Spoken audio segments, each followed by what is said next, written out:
Democracy, the foundations of what makes our society, the foundations of what created and continues to define Canadian society.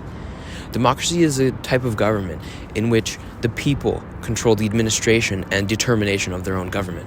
It derives from the Greek demos, meaning people, kratos, meaning rule, therefore, rule by the people. I'm currently at Queen's Park, the location of the Legislative Assembly of Ontario.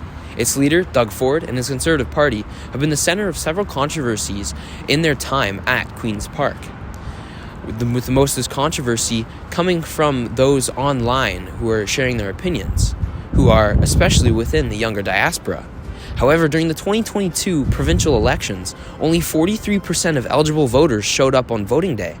My question is, why is there such low voter turnout when there's such high political activism online? Well, that is because the majority of these people who are spreading their ideas online are within the youth diaspora.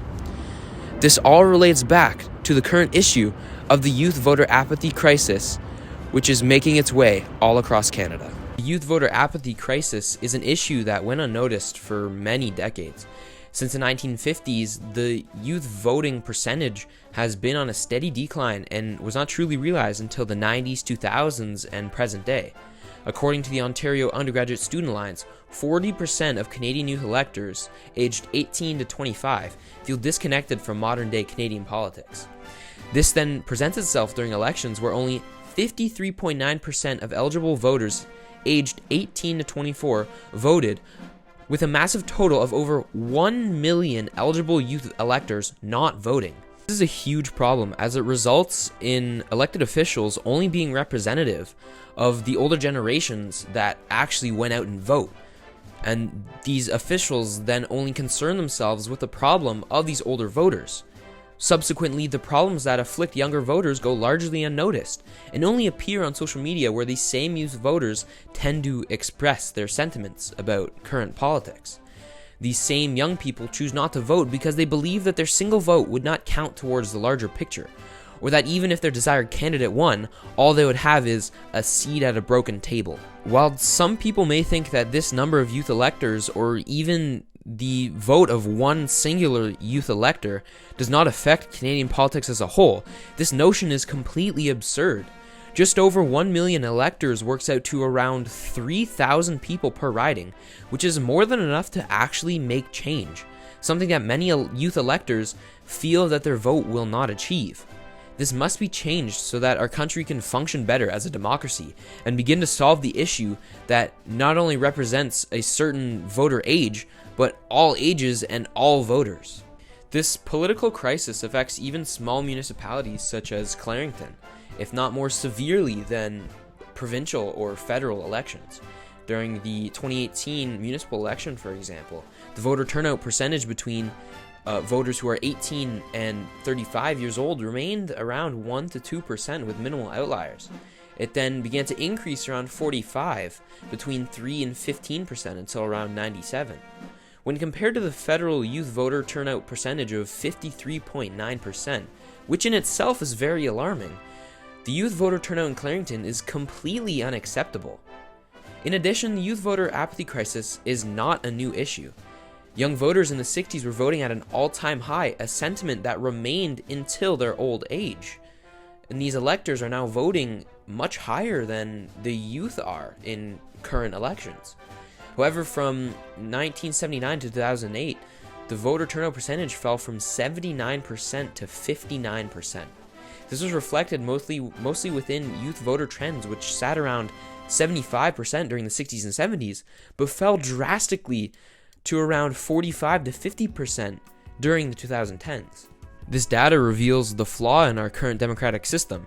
Democracy can only work if most people exercise their democratic rights and responsibilities granted to them. Unfortunately, when a large majority, such as young voters, choose not to vote in an election, those who win are only representatives of a small minority, and therefore not fulfilling the required duties of our representative democracy, which is intended to represent the needs of all citizens. As the up-and-coming generation to become adults, we need to be participating in democracy so that the foundations created by our predecessors don't crumble beneath our feet. One of the largest misconceptions surrounding this issue is that younger people are disengaged from Canadian politics. This has been debunked several times through the fact that Canadian politics are just irrelevant to young electors, who make up the majority of the socially active population online. Therefore, in order to best solve this issue, Canadian politics need to be made more relevant to all people of all ages. One method to increase youth political participation is to make more resources available for youth in order to learn more about how they can become more involved with politics and government, and how they can reach out to government officials. One of these movements is the Youth Political Advocacy Framework, which is doing really great things within this sector of the political environment. Another method to increase youth participation in politics is to increase civic materials and programs taught within schools, which would be fundamental to educating youth about government and their democratic rights from a young age. Now I'm outside of my neighbor's house. You may ask, why am I outside of my neighbor's house? Well, my neighbor used to be a councillor for the municipality of Clarington. He once ran for mayor in a municipal election, but he unfortunately lost. Now you may ask, what does this have to do with the issue at hand? Well, I used to be his newspaper carrier for about 2.5 years. You would think that a member of municipal government would be supportive of local businesses and even newspaper carriers. However, in my 2.5 years of being his newspaper carrier, he never paid me once. Is this a message that old politicians are trying to send to the youth, that they don't care enough to support us? Am I taking this too far? Probably, yeah. I did most of my paper route during COVID, so I understand why my neighbor wouldn't want to pay me due to the concerns about contact with other humans, and there probably isn't some weird overarching reason as to why my neighbor wouldn't want to pay me, relating back to his opinions on the youth in politics. But this doesn't alleviate from the fact that politicians who tend to be within an older diaspora are often very disconnected from their younger citizens. In addition to my experiences with my neighbor, for the purpose of this assignment specifically, I reached out to the deputy clerk of the municipality of Clarington in order to get some official statistics and answers about the youth voter apathy crisis within our community. I expected to get some data that could not be found on official municipality website, or even some actual feasible reasons as to why younger people aren't voting in elections. However, what I received was completely reminiscent of the current political environment surrounding young people. What I received from the deputy clerk, a man who's been in that position for years, was absolutely horrendous. What he gave me was a link to several statistics that I had already seen because he literally looked them up on Google, copy-pasted the URL, and sent them to me in an email. I will admit, there were 2 Excel sheets that were not accessible to the public that did give me some insight into the number of those who voted in Clarington by age, and so for that, I am at least somewhat grateful. However, this respect was lost in his response to my question of why is there a youth voter apathy crisis. He told me, and this is verbatim, "There are also many other personal reasons why people may or may not vote."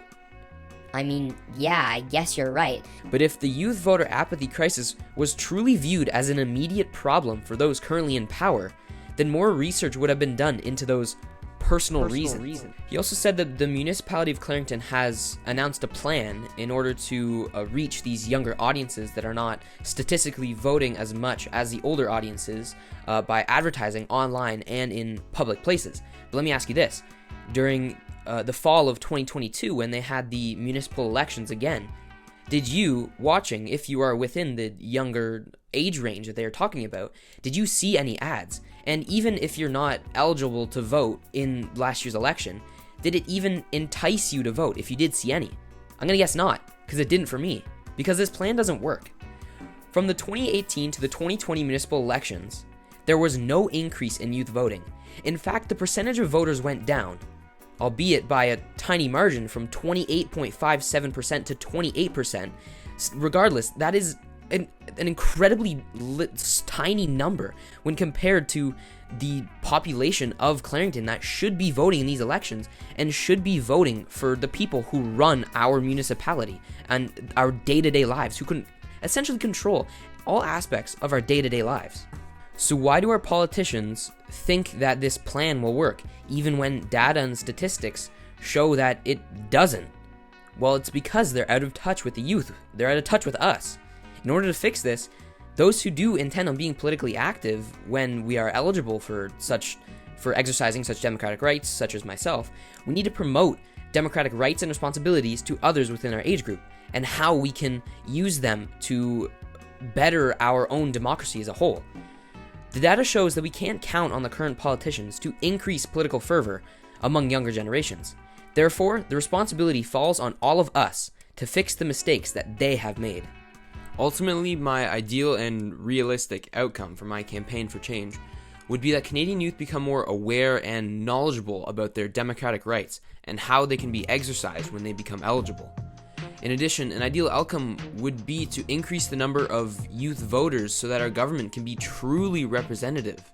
The goal of having members of parliament is so that each Canadian electoral district is able to have its own representation within government decisions, and if they don't agree, they can voice this disagreement to their representative, and it will be further voiced in whether it be municipal councils, provincial parliament, or federal parliament.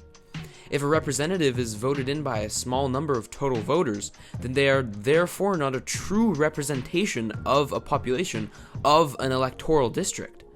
Furthermore, another ideal result of my campaign would be for politicians to take notice of the actual political fervor among youth voters and begin to cater themselves more towards younger audiences so they can benefit from this fervor and therefore increase youth voting percentage within elections.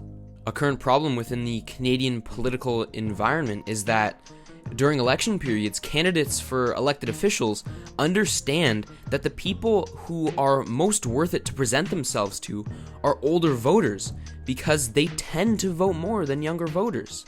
Solely by examining election records, examples reveal themselves, such as the 2019 federal election, where 79.1% of eligible voters between the ages of 65 and 75 voted.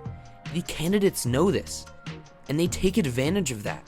They take advantage of us not knowing our democratic rights in order to win these positions, which I find to be utterly corrupt and unethical of politicians to be doing. Again, to reiterate, in my interview with the deputy clerk for the municipality of Clarington, he told me that candidates are attempting to promote themselves on social media and other online platforms. However, when asking some people among the 18 to 24 age group if they had seen any of these ads, there were not many who came across them regularly.